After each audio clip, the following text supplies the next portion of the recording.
Hi hello வணக்கம். Welcome to கற்றது CAs costing classes.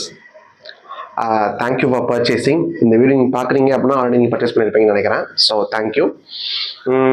நம்ம இந்த கோர்ஸில் என்ன பண்ண போகிறோம் அப்படின்னா காஸ்டிங்கை எந்த ஒரு ஃபார்முலா இல்லை ஒரு ஃபார்மேட் அப்படியெல்லாம் மனப்பாடம் பண்ணணும், ஃபார்முலா மனப்பாடம் பண்ணணும், இல்லை ஃபார்மேட் ஞாபகம் வச்சுக்கணும், இது மாதிரி போடணும் அப்படிலாம் இல்லாமல் 100% ஈச் அண்ட் எவ்ரி சாப்டர் அதில் இருக்கிற ஈச் அண்ட் எவ்ரி கான்செப்டையும் நம்ம லாஜிக்கலாக அண்டர்ஸ்டாண்ட் பண்ணிக்க போகிறோம். ஸோ தட் ஃபார்முலா தெரிஞ்சு அப்ளை பண்ணாலும் ஆன்சர் வரும், ஃபார்முலாவே டக்குன்னு மறந்து போச்சு என்ன பண்ணுறதுனே தெரில அப்படின்னா கூட லாஜிக்கலாக அப்ரோச் பண்ணாலே ஆன்சர் பண்ணிட முடியும் அப்படின்ற மாதிரியான ஒரு style of teaching and learning நீங்கள் பார்க்க போகிறீங்க. ஸோ இதில் எப்படி இருக்க போகிறதுனா, ஃபர்ஸ்ட் மெயின் கான்செப்ட் லாஜிக் தான். So first I be focusing on every சாப்டரில் இருக்கிற உங்களுக்கு இந்த வீடியோஸ் சாப்டராக இருக்கும், ஒவ்வொரு ஃபோல்டராக இருக்கும். ஒவ்வொரு ஃபோல்டர்லையும் ஃபர்ஸ்ட் 1 or 2 வீடியோஸ் உங்களுக்கு கான்செப்ட்ஸாக இருக்கும். லாஜிக்கல் அண்டர்ஸ்டாண்டிங்கோட கான்செப்ட் வித் ஃபார்முலாவும் வந்துடும். ஃபுல்லாக லாஜிக்கல் மீனிங் சொல்லிட்டு அதுக்கு இதான் ஃபார்முலா அப்படின்றதையும் சொல்லிடுவேன். அதை ஃபுல்லாக பார்த்ததுக்கப்புறம் சிஏ புக் இருக்கு பார்த்தீங்கன்னா, ஐசிஐ புக் இருக்குல்ல, அதில் இருக்க இல்லஸ்ட்ரேஷன் சம்ஸை ஃபுல்லாக பார்ப்போம், ஒவ்வொரு சம்மும் பார்ப்போம். எய்தர் அது ஒயிட் போர்டு யூஸ் பண்ணி இருக்கலாம், ஆர் ரொம்ப சாதாரண சம்மா இருக்கு அப்படின்னு சொன்னா ஜஸ்ட் நம்மளுடைய பிடிஎஃப் ரன் பண்ணி அப்படியே வெறும் வாய்ஸ் மட்டும் வரும், அதுலேயே உங்களுக்கு அந்த சம்ஸ் புரியுற மாதிரி இருந்துச்சுன்னா அப்படியே கூட சில சம்ஸ் நான் பண்ணுவேன். அதை தாண்டி ஐசிஐ எக்ஸாம் இருக்கு இல்லையா, இன்டர் எக்ஸாம் இருக்கு இல்லையா, அவங்க என்னென்ன கொஸ்டின்ஸ் கேட்டிருக்காங்க பாஸ்ட் இயர்ஸ்ல ஒரு 3-4 இயர்ஸோட கொஸ்டின் பேப்பர்ஸ் எடுத்துட்டு அந்தந்த சாப்டருக்கு என்னென்ன சம்ஸ் அவங்க கேட்டிருக்காங்க அப்படின்னு சொல்லி அப்பப்பையும் பார்ப்போம். Or at the end full question paper ஒரு மே 2020 அப்படின்னு எடுத்தோம்னா, இல்ல ஒரு மே 2022 அப்படின்னு எடுத்தோம்னா அந்த கொஸ்டின் பேப்பரை ஃபுல்லா அப்படியே சால்வ் பண்றது அப்படின்றதையும் நம்ம பண்ணுவோம். So happy learning. இந்த வீடியோல காஸ்டிங்கோட ஓவரால் பேஸ் சொல்லிடுறேன். ஸோ தட் இதுதான் ஐடியா, இதுதான் இருக்கு, இதுல ஒவ்வொன்றா படிக்க போறோம் அப்படின்ற ஒரு ஃப்ரேம் ஒர்க் வரும் அப்படின்றதுக்காக நான் சொல்லிடுறேன். ஓகேவா? காஸ்டிங் அப்படின்னா என்ன அப்படின்னா ஒரு பொருள் மேனுஃபேக்சர் பண்ணி விற்க போறோம், அது விற்கிற ஸ்டேஜுக்கு முன்னாடி வரைக்கும் இன்கர் பண்ற காஸ்ட் என்ன, அந்த பொருளை செய்யறதுக்கான காஸ்ட் என்ன அப்படின்றத ஃபர்ஸ்ட் ஆஃப் ஆல் கண்டுபிடிக்கணும். கண்டுபிடிச்சாதான் இந்த மார்க்கர் செய்யறதுக்கு ஒரு 57 ரூபா ஆச்சுரா, இதுல எனக்கு ஒரு 8 ரூபா எனக்கு ப்ராஃபிட் வேணும் அப்படின்னு நினைக்கிறேன் அப்படின்னா 57 பிளஸ் ஒரு 8 ரூபா அப்படின்னா ஒரு 65 ரூபாய்க்கு இதை நான் செல்லிங் பிரைஸா நான் ஃபிக்ஸ் பண்ண முடியும். இந்த 57 ஃபர்ஸ்ட் நான் கால்குலேட் பண்ணும்ல, அது அவ்வளவு ஈஸியான விஷயம் கிடையாது. கரெக்டா? ஏன்னா இந்த கேப்பை தனியா மேனுஃபேக்சர் பண்ணணும், இந்த பாடி செப்பரேட்டா, அப்புறமா அந்த இதுல இங்க் செப்பரேட்டா அதெல்லாம் பண்ணுவாங்க. அந்த இங்க் செப்பரேட் பண்றதுக்கு மெஷினே யூஸ் பண்ண வேண்டியதா இருக்கும். அந்த மெஷின் பர்ச்சேஸ் பண்ணிருப்போம், அது லேக்ஸ்ல இருக்கும். அப்ப மெஷினோட காஸ்டையும் நான் உள்ள போட்டாலும் இந்த ஃபார்ம் டிப்ரிசியேஷன், இந்த மாதிரி இதை செய்யறதுக்குள்ள இவ்வளவு ஐட்டம் இருக்கே, அப்ப எல்லாத்தையும் கொண்டு இந்த ஒரு மார்க்கருக்குள்ள எப்படி கொண்டு வருது, கொண்டு வரணும்ல ஒரு வகையில, அப்ப கொண்டு வர்றதுக்கு வேலைதான் காஸ்டிங். ஓகேவா?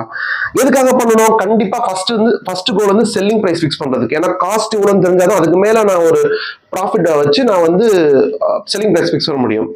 அது மெயின் கோல். இன்னொன்று காஸ்ட் நிறைய ஆகுது அப்படின்னா கண்ட்ரோல் பண்ணணும். ஏன்னா இது 57 ரூபா, ஆனா மற்றவங்க எல்லாம் ஒரு 50 ரூபாயிலே பண்ணிட்டு இருக்காங்களே, நம்ம 57 ரூபானா எந்த இடத்துல நமக்கு 7 ரூபா எக்ஸ்ட்ராவா பண்ணிட்டு இருக்கோம் அப்படின்னு சொன்னா ஒவ்வொரு பார்ட்டா எந்தெந்த விஷயத்துக்குள்ள அந்த 57 57 பிரிஞ்சிருக்கும்ல, இது 20 ரூபா ஆச்சு, இது 25 ரூபா ஆச்சு அப்படின்னு இருக்கும்ல, அது ஒவ்வொன்றுத்தையும் எடுத்து பார்த்து இதுல நம்ம கரெக்டா இருக்கோம், இதுல நம்ம ரொம்ப செலவு பண்றோம் அப்படின்றத பார்த்து காஸ்ட்டை கண்ட்ரோல் பண்றதுக்கு அப்படின்னு இருக்கும். அப்போ இதுதான் பிராடா இதோட தேவை, காஸ்டிங்கான தேவை. சரி, அப்படி இருக்கு அப்படின்னு சொன்னா ஃபர்ஸ்ட் இந்த பிராட் ஃப்ரேம்வொர்க் பார்க்கணும் இல்லையா, அதை இப்ப பார்ப்போம். ஃபர்ஸ்ட் இதை செய்யணும் அப்படின்னா ரா மெட்டீரியல் மேல வாங்கணும். கரெக்டா? ரா மெட்டீரியல் வாங்கினாதான் அதுக்கு மேல கலர் அடிக்கிறதோ இல்லை ஏதோ பிரிண்ட் அடிக்கிறதோ அதுக்கப்புறமா இங்க் உள்ள அதெல்லாம் பண்ண முடியும். அப்ப ஃபர்ஸ்ட் ரா மெட்டீரியல் தேவையா? அப்போ முதல் விஷயம் டைரக்ட் மெட்டீரியல். டைரக்ட் மெட்டீரியல் அதுக்குள்ள என்ன பண்ணணும்னா ரா மெட்டீரியல் மேனுஃபேக்சர் அவுட்புட் பண்றதுக்கு என்னென்ன ரா மெட்டீரியல் தேவையோ, எத்தனை டைப் ஆஃப் ரா மெட்டீரியல் தேவையோ அது எல்லாமே போட்டு டைரக்ட் மெட்டீரியல். இந்த டைரக்ட் மெட்டீரியல் போட்டு என்ன பண்ணணும், இது யாரோ வேலை செய்யணும்ல, அந்த வேலை செய்யறவனுக்கு ஒரு சம்பளம் தரணும்ல. லேபரருக்கு ஒரு வேஜ் தரணும். அப்ப அந்த வேஜ்ன்றது வந்து என்னன்னா டைரக்டா ரிலேட் ஆயிருக்கு இந்த ப்ராடக்ட் மேனுஃபேக்சர் பண்றதுக்கு. So direct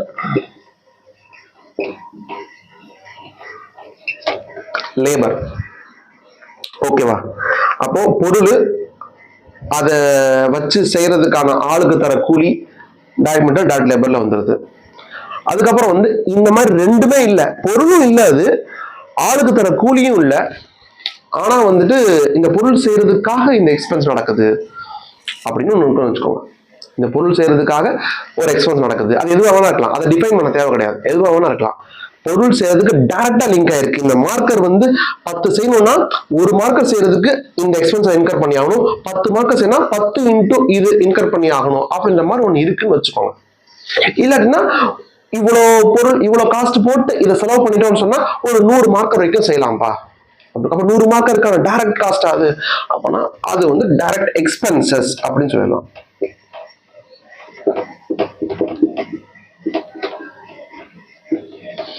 direct material, direct labour, direct expense எல்லாமே டைரக்டா இருக்கா? அந்த பொருள் செய்யறதுக்கான காஸ்ட் டைரக்டா தெரியுதா? அப்ப இதுதானே வந்து மெயின் காஸ்ட். அப்ப இதுதானே வந்து பிரைமரி காஸ்ட். பிரைமரி காஸ்ட்னா அதுல கொஞ்சம் அரிய விட்டுருங்க. பிரைம் இந்த மூணுத்தையும் சேர்த்தோம்னா it is called as prime cost. Main cost, most important cost, first cost எப்படி வச்சுக்கலாம். பிரைமரி ஸ்கூல், செகண்டரி ஸ்கூல் இருக்குல்ல, அது மாதிரி பிரைமரி தான் மெயின். முதல்ல இது மூணாச்சா? இந்த மூணுல எல்லாமே எப்படி இருக்கு? டைரக்டா இருக்கா? டைரக்டா ஒண்ணு இருக்குன்னா அப்ப இன்டைரக்டா ஒண்ணு இருக்கணுமா? டைரக்ட் மெட்டீரியலுக்கு இருக்கிற மாதிரி இன்டைரக்ட் மெட்டீரியல் இருக்குமா? இன்டைரக்ட்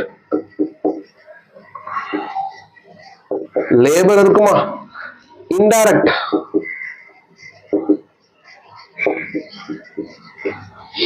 எக்ஸ்பென்ஸ் இருக்குமா?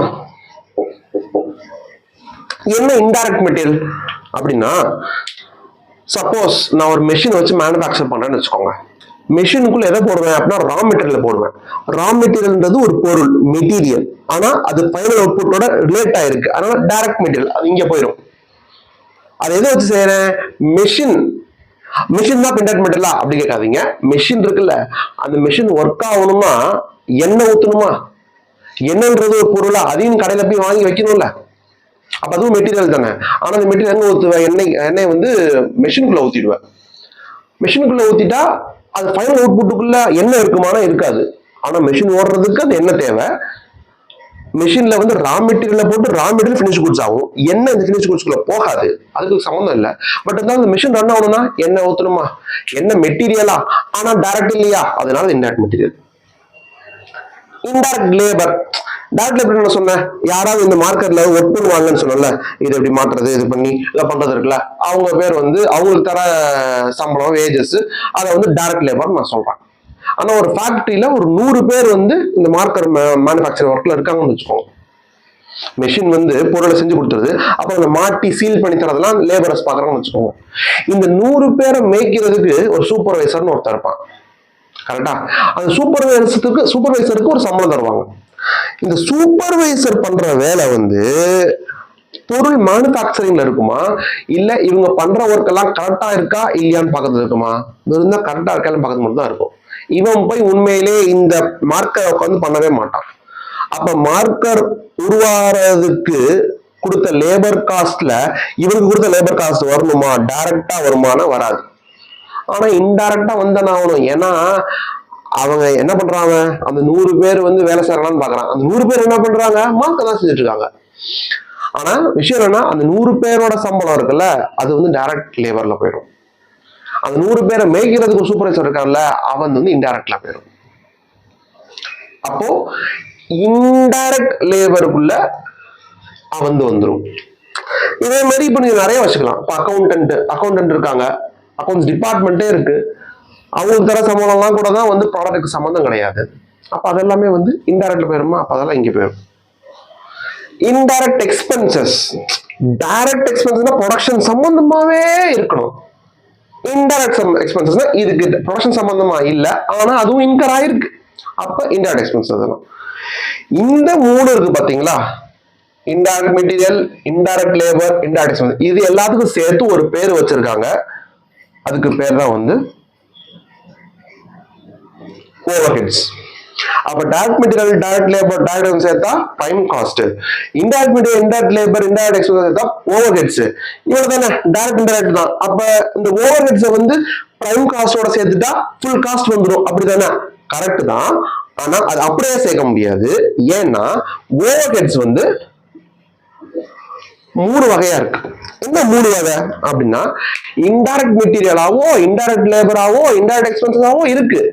ஆனா அது ஃபேக்டரியில செலவாயிருந்ததுன்னா, ஃபேக்டரியில சூப்பர்வைசர் சம்பளம் சொன்னா அது ஃபேக்டரியில செலவாயிருக்கும், அப்ப அது வந்து factory overhead.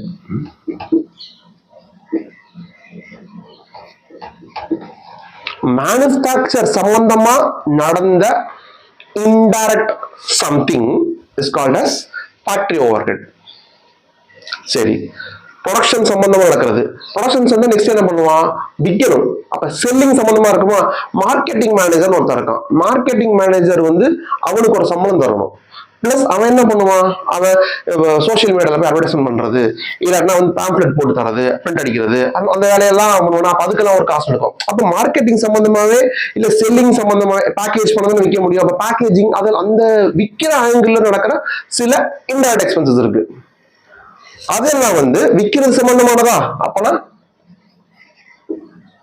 Selling overheads, sometimes called selling and distribution overheads. அப்ப ஃபேக்டரின்றது ப்ரொடக்ஷன் சம்பந்தமானது, ஃபேக்டரி ஓவர்ஹெட்ஸ். செல்லிங்ன்றது அதை விற்கிறதுக்கோ இல்ல மார்க்கெட் பண்றதுக்கோ டிஸ்ட்ரிபியூட் பண்றதுக்கோ ஆன இன்டைரக்ட் வந்து செல்லிங் ஓவர்ஹெட்ஸ். அப்ப நடுவில் என்னமோ இருக்கு அப்படின்னா, ப்ரொடக்ஷனுக்கும் இல்லாம செல்லிங்க்கும் இல்லாம எதுக்கு இருக்கோம்னே தெரியாம சில ஓவர்ஹெட்ஸ் இருக்கும். அதனால நாமெல்லாம் வருவோம். நாமெல்லாம்னா எல்லாரும் தான், அக்கௌண்டன்ட்ல இருந்து, சிஎஃப்ஓல இருந்து, சிஇஓல இருந்து, ஆடிட்டர்ல இருந்து எல்லாரும் வந்து இதுல வருவாங்க. ஏன்னா நம்ம ப்ரொடக்ஷனுக்கும் நம்ம லிங்க் இல்ல, செல்லிங்க்கும் நம்ம லிங்க் இல்ல, ஆனா நம்மளும் இருக்கோம், நம்மளும் ஒரு வேலையை பார்த்துக்கிட்டு இருக்கோம். அப்படின்னா இதெல்லாம் administration, administrative overheads, admin overheads. அப்போ இன்டைரக்ட் ஓட டோட்டல் மூணா பிரிஞ்சு ஃபேக்டரி, அட்மின், செல்லிங் இருக்கா. இந்த மூணுத்தையும் தான் இங்க உள்ள கொண்டு வரணும். இதுல சில அட்ஜஸ்ட்மெண்ட்ஸ் இருக்கும். அந்த அட்ஜஸ்ட்மெண்ட்ஸை வந்து செப்பரேட்டா ஒரு சாப்டர்ல படிப்பீங்க. இப்போதைக்கு நான் வந்து காஸ்டிங்கோட பேஸ் தான் சொல்லிட்டு இருக்கேன். அதனால அந்த என்ன சாப்டர் படிப்பீங்கன்னா, காஸ்ட் ஷீட் ஒரு சாப்டர் இருக்கும், ரொம்ப நாள் கழிச்சு தான் வரும் அது. அந்த சாப்டர்ல படிப்பீங்க. இப்போதைக்கு இது மூணுத்தையும் உள்ள கொண்டு வரணும் அப்படின்றத மட்டும் வச்சுக்கோங்க. ஃபேக்டரி ஓவர்ஹெட்ஸ், கரெக்டா? இந்த ஃபேக்டரி ஓவர்ஹெட்ஸ் மட்டும் ஆட் பண்ண உடனே ஆக்சுவலி யோசிச்சு பார்த்தீங்கன்னா ப்ரொடக்ஷன் முடிஞ்சு போயிருது. இதோட டைரக்ட் காஸ்ட்டுக்கும் ஃபேக்டரி ஓவர்ஹெட்ஸ் ஆட் பண்ணாலே ப்ரொடக்ஷன் முடிஞ்சு போயிருது.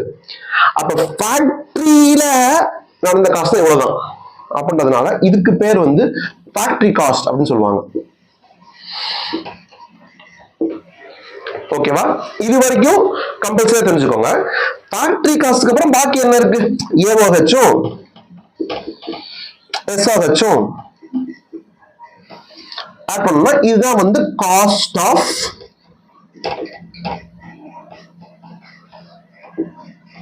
ப்ரொடக்ஷன். இதை கண்டுபிடிக்கிறதுக்கு தான் இவ்வளவு ஆக்க போறோம். ஓகேவா?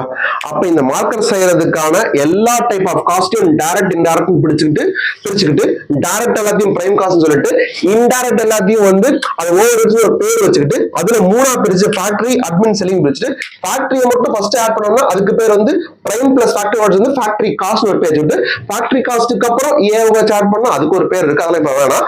ஏஓஹெச் இருக்கு, அதுக்கப்புறம் எஸ்ஓஹெச், எல்லாத்தையும் ஆட் பண்ணிட்டு வர்ற அந்த டோட்டலுக்கு பேர் தான் வந்து cost of production. Cost of goods சோல்டுன்னு கூட இருக்கும், காஸ்ட் ஆஃப் சேல்ஸ் கூட இருக்கும். இதெல்லாம் நம்ம படிப்பீங்க நீங்க, இதெல்லாம் வந்து காஸ்ட் ஷீட்ல படிப்பீங்க. இப்போதைக்கு பேஸ் அண்டர்ஸ்டாண்டிங் வச்சுக்கோங்க. இதைத்தான் நம்ம கிழிக்க போறோம் காஸ்டிங் அப்படின்ற கோர்ஸுக்குள்ள. ஓகேவா? இப்ப என்ன பிரச்சனைனா, இது ஒவ்வொன்றும் இப்படி சொல்லிட்டு போயிட்டோமே, இதை வந்து டைரக்ட் மெட்டீரியல்னா டைரக்ட் மெட்டீரியல் என்னென்ன அமௌண்ட்லாம் வரலாம். அது எப்படி, என்ன பண்ணா இன்க்ரீஸ் ஆகும், என்ன பண்ணா கம்மியாகும், அதெல்லாம் படிக்கணும்ல. டைரக்ட் மெட்டீரியல்னா இன்டைரக்ட் மெட்டீரியல் பத்தி படிக்க வேணாமா? அப்போ டைரக்ட் மெட்டீரியல் பத்தி படிக்கணும், இன்டைரக்ட் மெட்டீரியல் மொத்தமா மெட்டீரியல்னு படிக்கணும் உங்களுக்கு. மெட்டீரியல் அதான் உங்களோட first chapter. Next employee cost, labour employee cost அப்படி இன்னொரு சாப்டர். அடுத்து ஓவர் ஹெட்ஸ் படிப்பீங்க. ஓவர் ஹெட்ஸ்ல இதெல்லாம், இதுதான் உங்களுடைய starting base for costing. Okay, அதுக்கப்புறம் சில டைப்ஸ் ஆஃப் காஸ்டிங் இருக்கு.